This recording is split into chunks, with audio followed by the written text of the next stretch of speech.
Everyone, sorry for the bright yellow, this is the only space I have to record at the moment.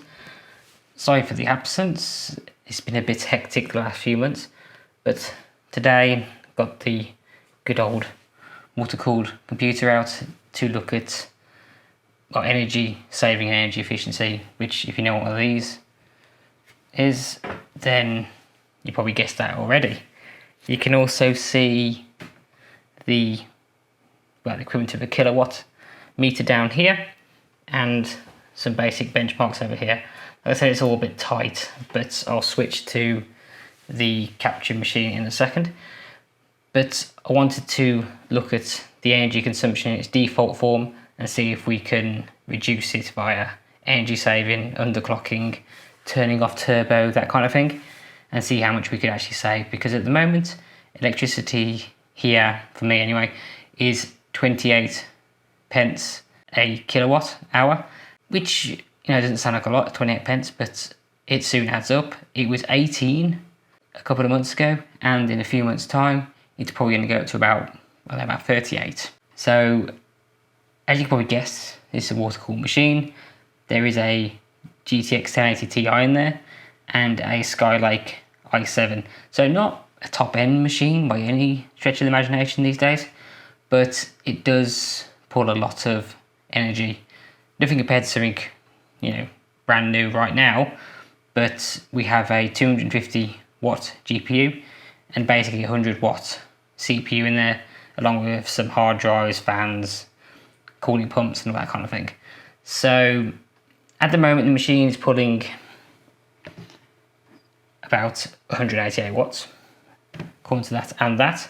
So yeah, that's quite a bit considering it's not really doing anything at the moment. So I'm going to run the Final Fantasy 15 benchmark, and then I'm going to run the PCMark 10 benchmark, both for an hour, see what we get, work out how much that would equal in terms of cost, work out how much I use the machine on average. So it's around about 8 hours of work in a day and a couple of hours in the evening for gaming and that kind of thing. So I'll work that out over a 12-month period. I'll make some changes, run some benchmarks again, and we'll see if I can actually save any money. I'm skeptical. It depends how much you underclock it, depends on what I do, and depends what kind of performance hit I'm willing to take to see how much I can actually save. Because even a few watts at the moment might add up over the course of the year. So this is how I've worked it out based on what those benchmarks just did. So 6 hours on average a day for office work and 3 hours average a day on gaming. Now it's probably not that high on gaming that often, but some weeks, get into a good game, you might play a few extra hours. So I worked out 6 hours and 3 hours. So based on that, I times it by 365 days. So let's see what we came out as in terms of price.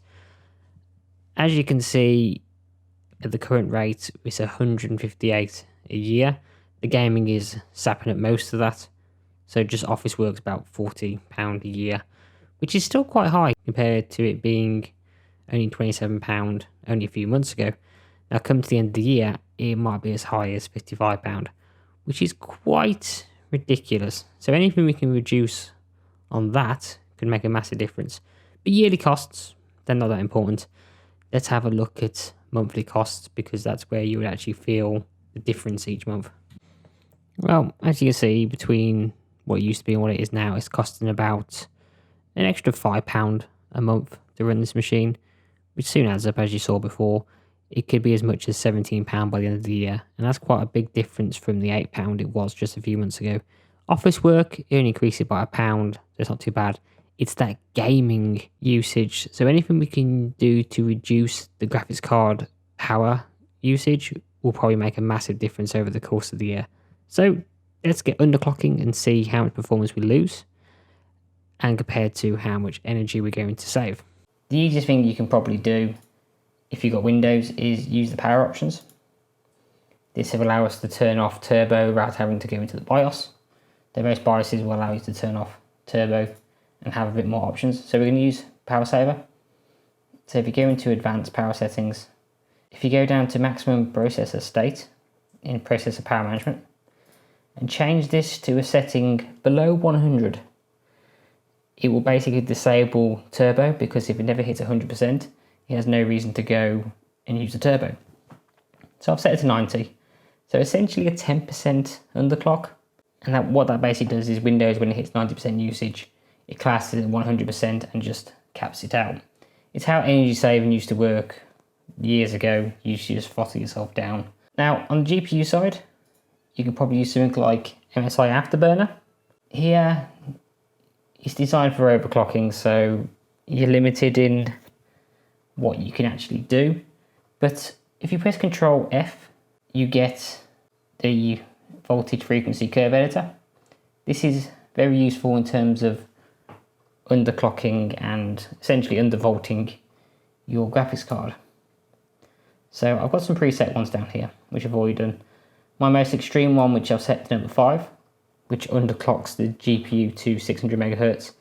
This is a GTX 1080 Ti, and there's the old curve.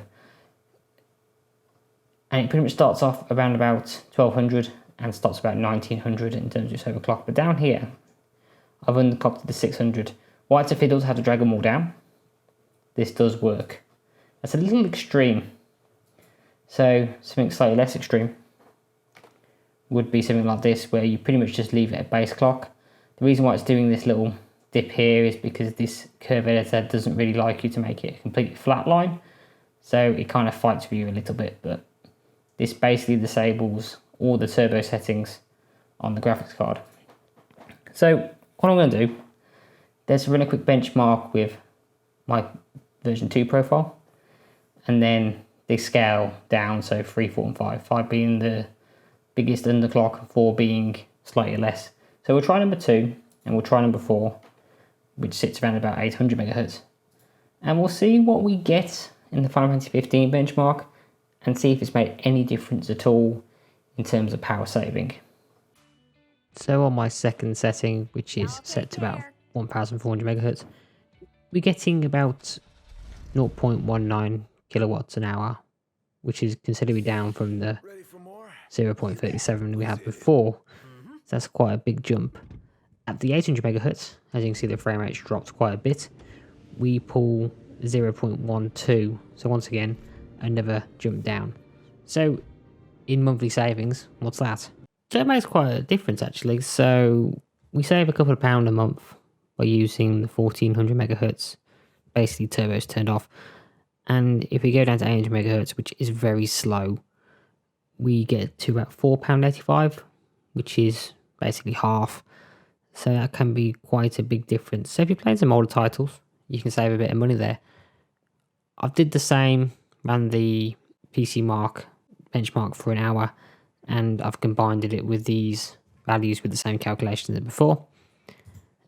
And what we get is this. So we got the 18 pence, which it was last year at the top. So that was like £8.49 combined.